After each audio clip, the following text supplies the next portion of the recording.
করছে এগুলো? মানে পিছনে এত জায়গা চোরের মতো এসেছে, চোর মমতা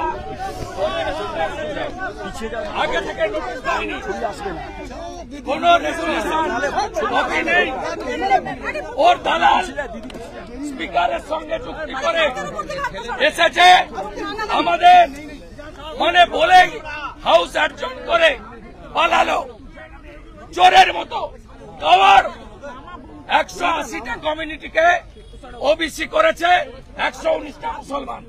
এ সরকার মুসলমানের সরকার, মুসলিম লীগের সরকার। এই সরকার মুখ্যমন্ত্রী যেভাবে হাইকোর্টকে মিথ্যা বলেছেন, কেস পেন্ডিং আছে, সুপ্রিম কোর্টে 15 জুলাই ডেট আছে, মিথ্যে স্টেটমেন্ট গুলো আমরা একটা কিছু বললে বলে সাবজুডিস।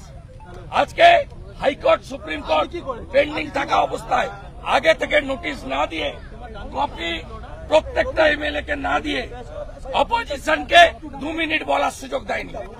চোরের মতো চোর মমতা, চাকরি চোর মমতা, বালি চোর মমতা, গরু চোর মমতা, হিন্দু ওবিসিদের অধিকার চুরি করা মমতা বক্তব্য রেখেছে।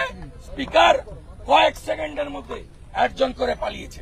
আমরা ছাড়ব না, এখানে লড়াই হবে, আইনি লড়াই হবে, হিন্দু ওবিসি অধিকার রক্ষার লড়াই রাস্তাতেও হবে।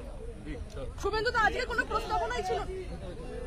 কেউ জানে না, কোনো নোটিশ নেই, বলেছে পা কারে পা, ছুটে পালিয়েছে। 15 সেকেন্ড হাউস